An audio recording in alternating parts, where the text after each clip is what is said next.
Պարոն Խանդանյան, Եվրամիությանը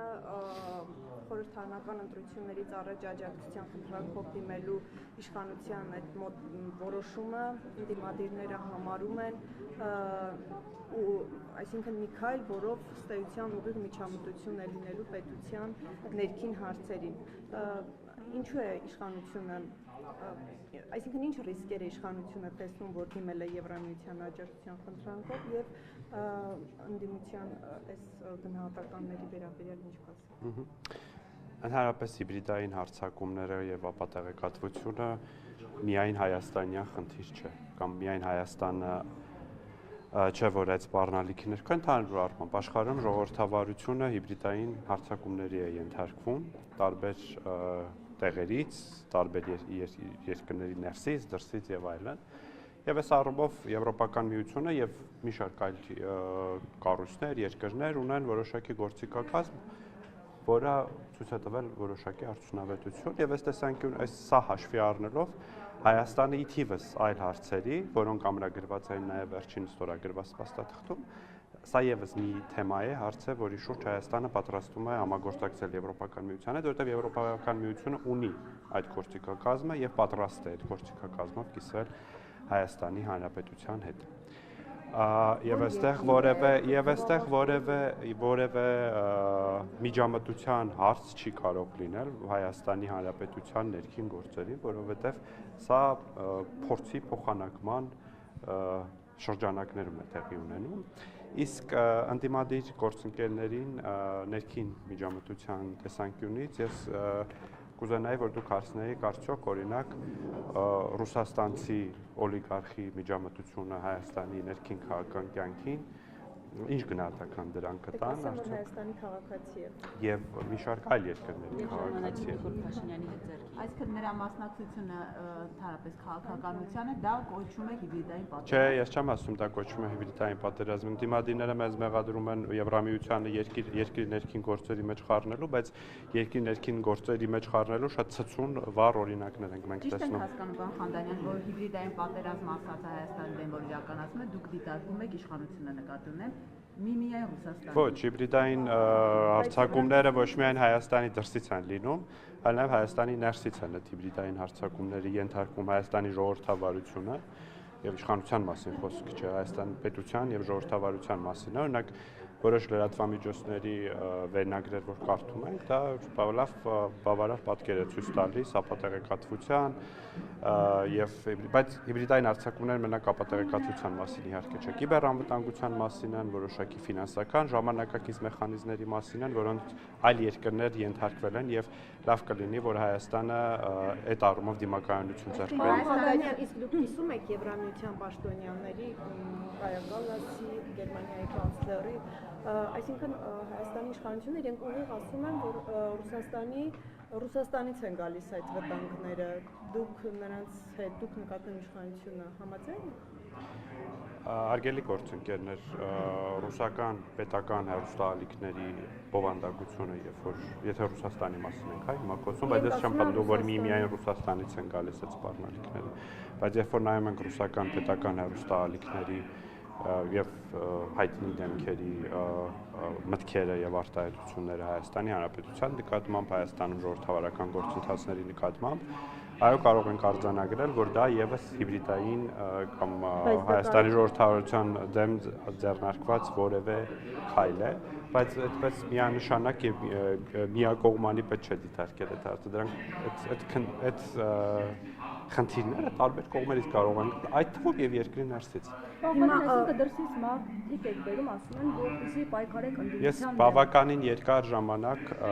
երկար նախադասություններով բացատրում էի, որ դրսից մարդիկ չեն բերում, ես ասում էի, որ Հայաստանը համագործակցում է, Հայաստանը չեմ համեմատում, ընդհանրապես չեմ համեմատում, որովհետև համեմատելի չէ, ես ընդդիմադիրները մեզ մեղադրում են, ես էլ ասում եմ, որ ավելի ցցուն օրինակներ կա, կարելի է ցցուն օրինակների մասին խոսել, իսկ Հայաստանը Եվրոպական միության հետ համագործակցումը ի թիվս այլ թեմաների, նաև Հայաստանի ժողովրդավարական ինստիտուտների ամրապնդման ուղղությամբ, այդ թվում եւ նմանատիպ սպառնալիքների եվրոպական գործիքակազմից օգտվելու համար։ Մեղադրանքները հենց այդպես չեն։ Որևէ երկիր ինչ է մեղադրանքները որ իրենց դեմ պայքարելու համար հիմա ընդդիմությունը նաև մեղադրում է Եվրոպական միության դիտորդական առաքելությունը Հայաստանում տեղակայել։ Չէ, բայց դա շատ նման հարց է, որովհետև Հայաստանը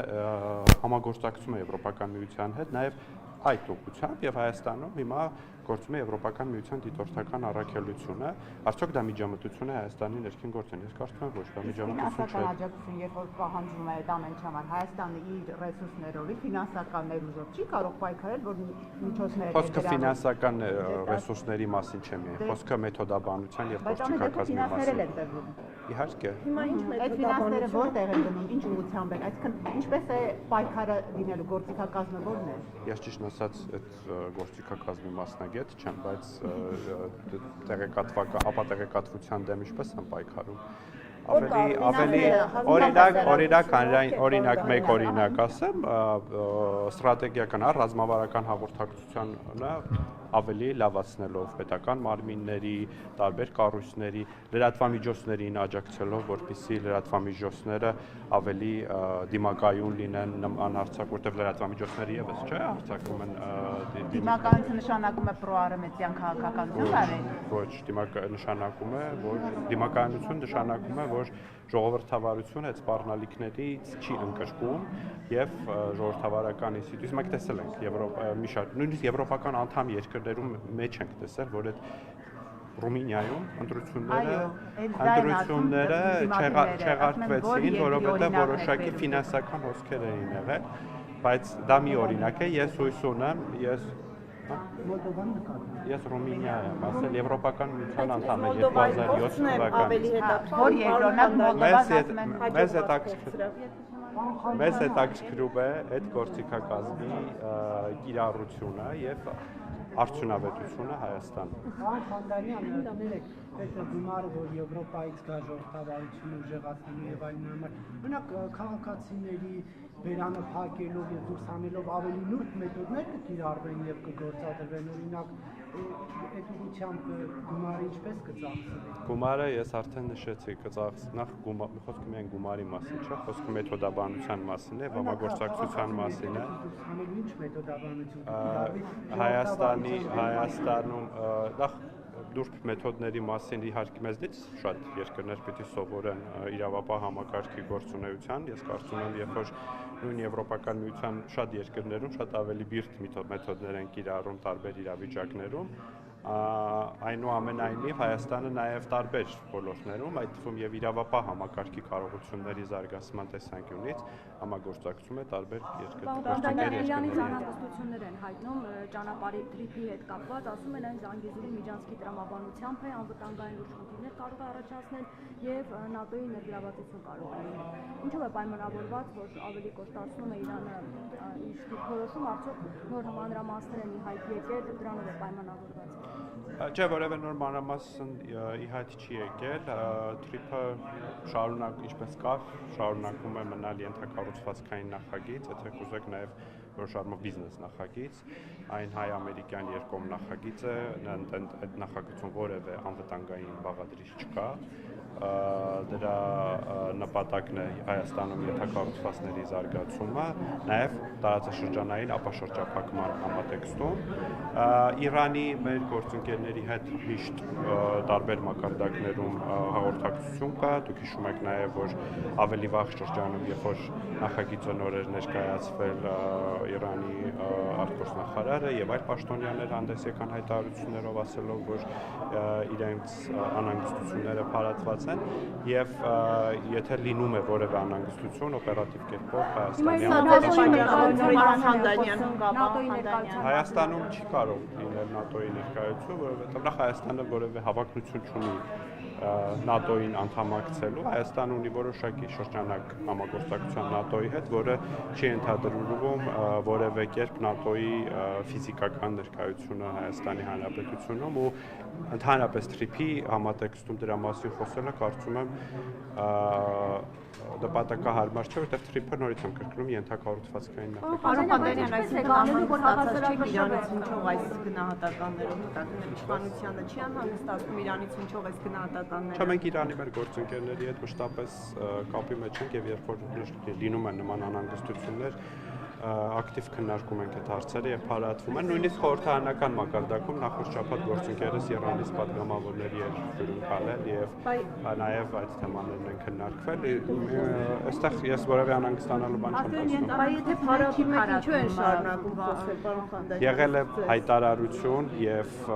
բայց նաեւ եղել են դրան նախորդող հայտարարություններ խոսենք կհասկանանք ինչն է խնդիրը եւ բանկան եւ մեր գործընկերները կխոսեն եւ կհարցվի Իրանի հետ մենք շատ լավ քաղաքական երկխոսություն ունենք եւ մեր հարաբերությունները չեն կարող որևէ կերպ ստվերվել որևէ նախագծի։ Խանջանյան, հնարավոր է եւ իրանական եւ օրինակ ռուսական ինչ-որ ընկերություններ ներգրավեն այդ ճանապարհի կառուցմանը, որպեսզի այս մտահոգությունները անցնեն, այդպիսի տարբերակներ քննարկում են, թե Տեսեք, այս պահին նման հարցեր չեն քննարկում, որովհետեւ այս պահին առայժմ քննարկվում է իրավական շրջանակը Հայաստանի եւ Միացյալ Նահանգների միջև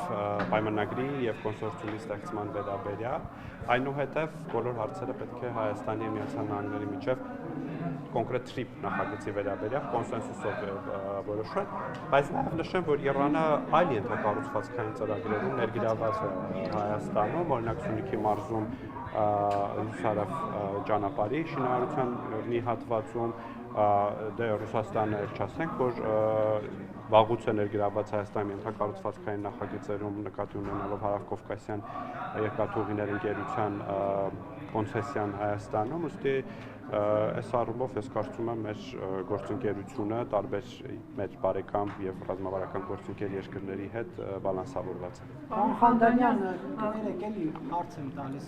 Թրիփի հետ կապված Ռուսաստանն ասում է, որ պատրաստ է քննարկել Թրամփի ուղու նախաձեռնության պարամետրերը Մոսկվայի հնարավոր մասնակցությունն այս նախագծում։ Նախ խնդրեմ ասել ինչպես է Ռուսաստանի ներկայությունը հնարավոր եւ ռուսական կողմը նաեւ նշելով, որ Հարավկովկասյան երկաթուղին իրենց դուստր ընկերությունն է, ակնկալիք ունեն ըստ էության, որ պետք է թրիփի ուղու երկաթուղի հետ կապված էլ իրենք մասնակցություն ունենան։ Դե քիչ առաջ պատասխանեցի թրիփ նախագիծը երկկողմ նախագիծ է Հայաստանի եւ Միացյալ Նահանգների միջև բանակցություններ ընթանում, հետագայում որևէ կողմի, որևէ ընկերություն լինի, պետություն լինի, դրա ներգրավման հարցերը հետագայում են քննարկվելու ինչպես խաղաղության Վաշինգտոնյան հռչակագրում է նշված կողմերի համաձայնությամբ, այսինքն կոնսենսուսով։ Ինչ վերաբերում է Հարավկովկասյան երկաթուղիների Հարավկովկասյան երկաթուղիների բալանսում գտնվող երկաթուղիները հստակ են եւ նոր կառուցվող Հայաստանի հարավով երբ որ կառուցվի նոր երկաթուղին, այդ երկաթուղին բալանսում չէ եւ ենթադրաբար թրիփ ընկերությունն է երկաթուղու շահագործումը։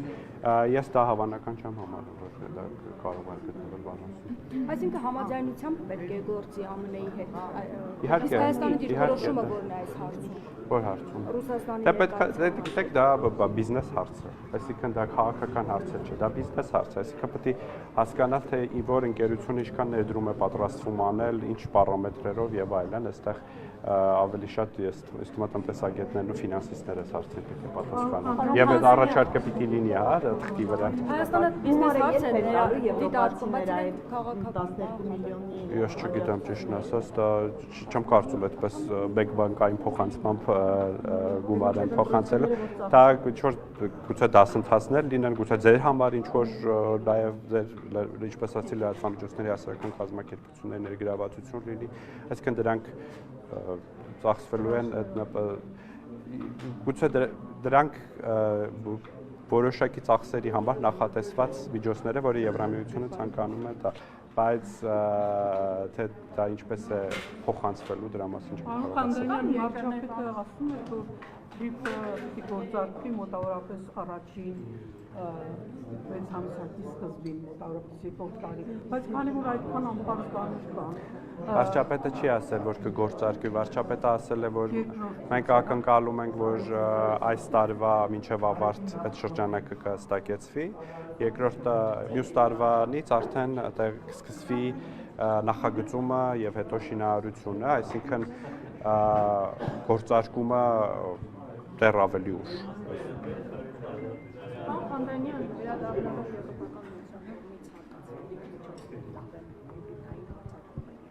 Եվրոպական միությունում կան երկրներ, որտեղ նման ներարկումներ արել են կամ եւ փորձը ինչ է ցույց տալիս այդ ներարկումները իրենց նպատակին ծառայել են։ Մի քիչ ես դորից եմ ուզում եկեք չկենտրոնանանք այդ որտեղ այդ ֆինանսական հատվածը ինչպես համաշխարհային մակարդակով դա այդքան ահռելի գուբար չէ, էլի, որ չգիտեմ, սարեր են շուրջ տալու Հայաստանում եւ օրինակ որոշ լրատվամիջոցներ կամ որոշ լավ լրատվամիջոցներ օրինակ չբեն, որոշ բլոգերներ անձինք սկսելու են ժողովրդավարության պաշտպանության թուրքերից խոսել, հա, դա այդ մեխանիզմը մենք այդպես ենք պատկերացնում, բայց այդպես չի լինելու։ Կա ավելի շատ մեթոդաբանություն, կանոններ, թե ինչպես կազմակերպել ավելի լավ ռազմավարական հաղորդակցություն, ինչպես ավելի դիմակայուն դարձնել բանը ֆինանսական համակարգը, բանկային համակարգը, որովհետև հիբրիդային հարձակումների թիրախումը նաև հաճախ գտնվում ժողովրդավարական համակարգում, ֆինանսական համակարգերը եւ այլն եւ այլն։ Դե կա այդ գործիքակազմը Եվրամիության անդամ երկրներ, հենց անդամ երկրներում կա նման փորձառություն, կուտակել է նման փորձառություն Եվրամիությունը եւ պատրաստ է իր գիտելիքով փորձով կիսվել մեզ հետ։ Եվ նաեւ որոշակի ֆինանսական։ Ասում եք Հայաստանը ժողովրդավարության բաստիոն է, կարող մեր ժողովրդավարությունը արտահանենք եւ թող Աստված ձեր ձայնը լսի եւ շատ երկրներ եւ ես կարծում եմ նաեւ Հայաստանի օրինակը կարող եղել է օրինակ այլ երկրների տարբեր շրջանակների համար։ Մեզ փող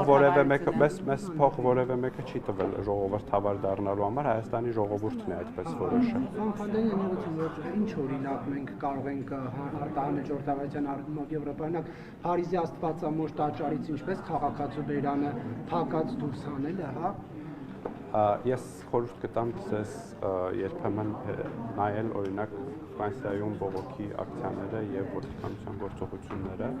եւ հետո նայել Երևանում բողոքի ակցիաները եւ ոստիկանության գործողությունները եւ գտնել տարբերությունները, հետո այդ թեմայի շուրջ միասին կզրուցենք։ Ժողովրդավարության պաշտպանությունը երբեմն մի գործիքակազմի կիրառում նաեւ։ Ժողովրդավարություն, երբ որ պետականությունը, պետության անվտանգությունը սասանվում է, իհարկե համապատասխան ուժ կիրառելու լեգիտիմ իրավունք ունեցող մարմինները կարող են համաչափ ուժ կիրառել եւ դա բան, հա, միայն դա կանոն է ոչ թե միայն Հայաստանում, այլ դա համաշխարհային կանոն։ Խանդայը մտահոգությունը այն է, որում ուզենաք լրացնել, կարող եք աստվածության օրինակ գործակալ հրճակել եւ կանոնավորել։ Հիմա արդյոք այս ամեն ինչին հաջորդելու է կանոնավորել։ Եթե նման ցանկություն լիներ, հիմա Հայաստանում շատ լուրջ կլիներ, բայց ինչպես տեսնում եք, Հայաստանում